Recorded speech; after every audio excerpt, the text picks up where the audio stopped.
Happy Titanic week. It is every Titanic nerd's favorite time of the year. It's Titanic week. Let's celebrate some history together. I'm going to be reading Titanic books for a week to commemorate the 112th anniversary. And I'm excited to say that I have actually started this book. I still haven't read it, but I've started it. The books picked out for this week is I'm going to be listening to Aster, which is kind of more focused on the Asters, but John Jacob Astor did perish on the Titanic, so I kind of want to know more about that story, and I've heard good things about that book. I'm going to be listening to Into the Deep by Robert Ballard, which was the guy who discovered the Titanic. Gonna see what he has to say about his life journey and discovering the Titanic. That's pretty cool. And then I've picked out a fiction book, The Midnight Watch by David Dyer.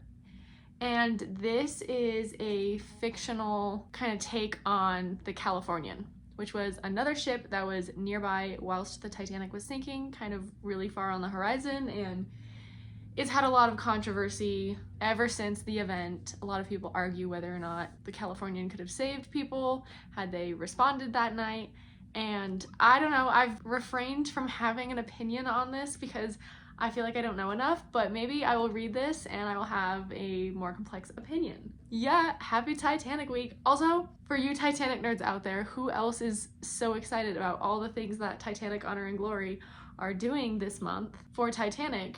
I just love April. It's my favorite time of the year. I'm psyched. Look how cool my hoodie is.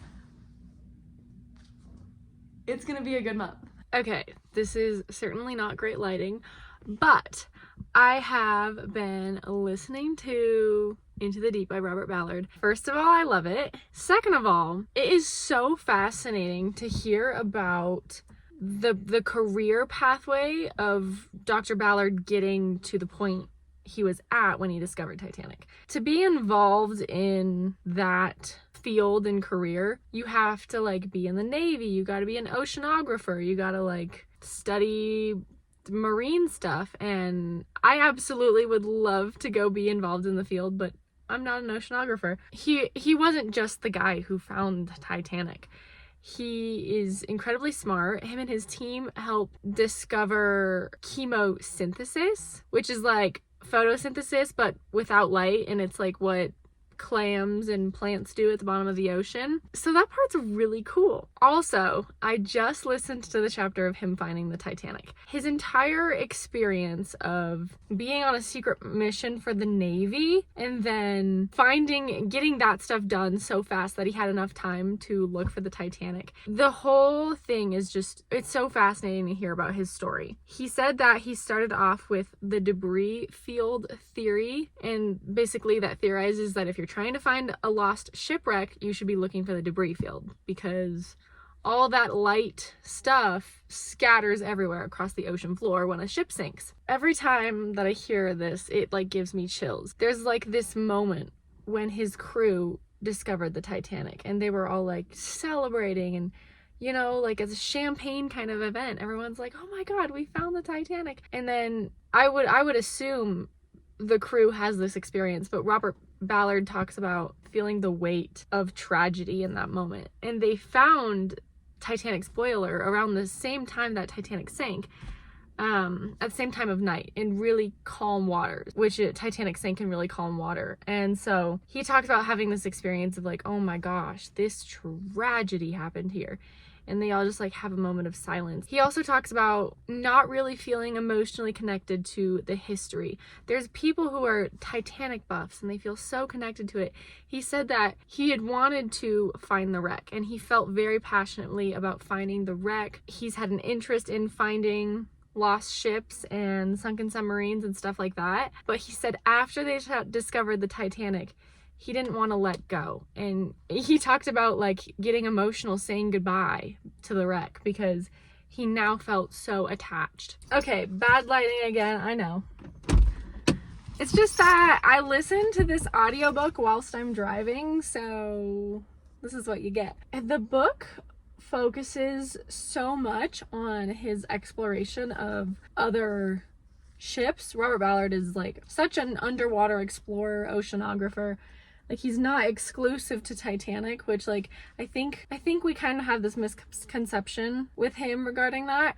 But he explored the Andrea Doria and the Lusitania, which I really wish he talked more about in his book, because I personally find that really fascinating. He also talked about how he was consulted for the 1997 James Cameron's film Titanic and what that experience was like, and James Cameron had invited him to Washington for the premiere. It's just a fun time. I finished Into the Deep by Robert Ballard. I learned a lot. I think I'm gonna give it like 4.5 stars because it's not a 5-star read, but I don't know if you can like judge people's life stories. Like, when you're reading memoirs, can you really like judge them on the same scale you would a fiction book? I don't think so. I loved his memoir. I thought it was so fun. Just like getting to hear him talk about his life is so cool. Memoirs are so cool. Don't walk into this thinking you're going to hear a lot about the Titanic. There's probably maybe 2 chapters on the Titanic with like casual mentions throughout the story. This guy discovered the Titanic, so I definitely had to hear his story.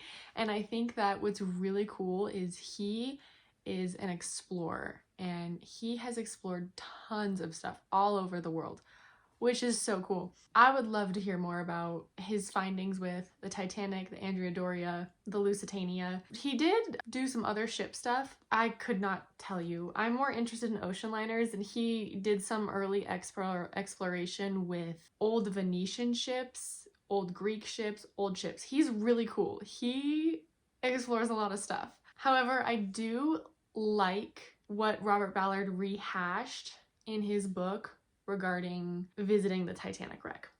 There's like this huge debate whether we should raise the wreck, to what extent does that look like, and is it a gravesite? Should we just leave it in peace? Do you march to Gettysburg with a shovel? No.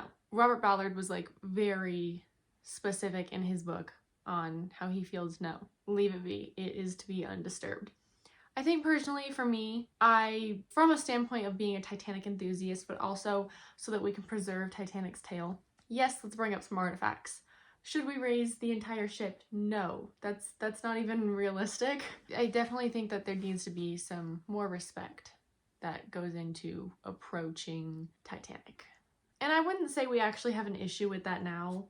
I know, I can't remember what year, but like a couple actually got married on the Titanic. That's not very respectful. And Robert Ballard made that point in his book. I'm with him there. Yeah, no, I loved it. It was a great time. Let's go start the Midnight Watch.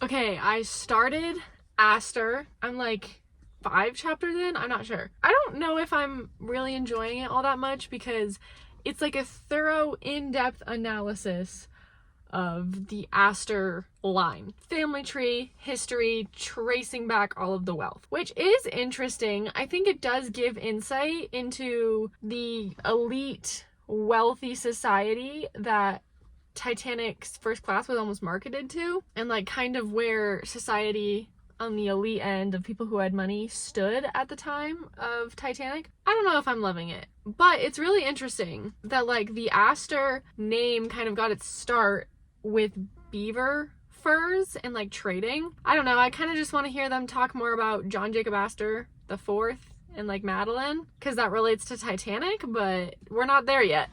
Okay, I just got off of work and we finally got to a chapter about the Aster that I'm interested in, which is John Jacob Astor the Fourth and his wife Madeline, who were passengers on the Titanic. I'm so sorry, it's really bright. I gotta put these back on. Here's what I thought was interesting about this chapter. It like does a really thorough depth of John Jacob Astor's character and how it's been portrayed in Titanic media over the course of time. So in the 1943 film, which was done by Germany, it was called Of Night and Ice or something like that, and Aster's character is made to be a villain. And then in the 1997 film, he doesn't really have much going on. He just is with his wife and he ends up dying on the grand staircase. But I think it's really interesting that he gets portrayed this way in Titanic films, because there are lots of reports of him rumoredly helping women into lifeboats in his last minutes, of him letting the dogs out of the kennel in his last minutes. No one really knows how exactly John Jacob Astor spent his last moments, but those are reportedly what happened, and he died of blunt force trauma, so I think that they also theorized that a funnel fell on him. Low-key, I'm kind of not really liking this book, but I'm gonna finish it. If you're interested in learning about the Aster family wealth, I would read it. But if you picked it up like I did to learn more about John Jacob Astor IV, it's only got one chapter on that. Alrighty, it is April 14th. 2024. So today is the 112th anniversary of the sinking of the Titanic. Today is important because today is meant to commemorate those who gave their lives so that others could live and remember the tragedy that happened. So I just wanted to put that out there. There is a lot of awesome Titanic stuff to participate in this week, this month, but also tonight. I highly recommend going and joining either Titanic Honor and Glory's live stream or Part-Time Explorers live stream with the Honesty of Glass authors. That's the one I'm going to be tuning into personally tonight. It's going to be an awesome day full of history and remembrance. Also, peep the Titanic fit. I dual read Aster and The Midnight Watch, so let's talk about it. Aster, I kind of already gave my thoughts on that. I gave it 4 stars, and I think that it's very thoroughly researched. It's great for what it is, but I picked it up with the intention of learning more about John Jacob Astor IV, and I didn't really, I kind of learned some stuff, but it was good. It was good. However, The Midnight Watch by David Dyer was so good. I want to say it's really one of its kind. Obviously, but this takes place after the sinking of the Titanic. And I think after the sinking of the Titanic is kind of a funny topic. There's a lot of aftermath going on. Our main character, this is historical fiction, but our main character works for the newspaper and he's kind of investigating the aftermath of the sinking, but he's also trying to make a name for himself within his own publishing of his articles. So he interviews the captain of the Californian and he's kind of digging into the Californian story. But also he goes and witnesses the US inquiry and the British inquiry, which I thought was really interesting. And I really appreciated that detail. I don't know what to say about the Californian incident. I don't, because first of all, it's beyond me. I was not there. I did not experience any of this, but I did not really understand the complete inaction of Captain Stanley Lord, who is the captain of the Californian, until reading this book. He knew that there were 8 rockets launched from Titanic, and Second Officer Herbert Stone saw them, told the captain. The captain had suggested to contact them via Morse lamp, and that was about all the action that got taken. So I think that there's a lot to understand about the Californian incident, because there's also this little detail of the wireless officer had gone to sleep aboard the Californian whilst the Titanic was sinking. That was normal for the time. Wireless operations were not required to be 24/7 until after the sinking of the Titanic because of this incident. Earlier that day, Jack Phillips had told the wireless officer on the Californian to shut up, which is a controversial thing. I really appreciated that this book conveyed that that was a normal way that wireless operators spoke to each other. And when you are in proximity with each other, the closer ships are to each other, the louder that signal's going to be. So Jack Phillips was just saying, shut up. You are so loud in my ears right now, and I'm talking to Cape Race right now. I appreciated that that detail was included in here, that it was just, it's not such a scandalous thing that Jack Phillips told them to shut up. I don't know. I really liked this book. I really enjoyed this. I think that I'll choose some better books for next year.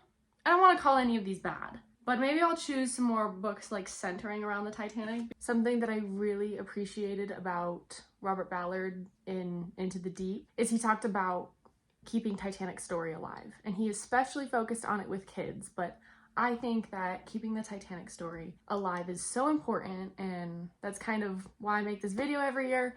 So thanks for watching, and I hope y'all go watch the live stream tonight and watch the 1997 film tomorrow, because that's what I'm doing. See you later. Thanks for watching.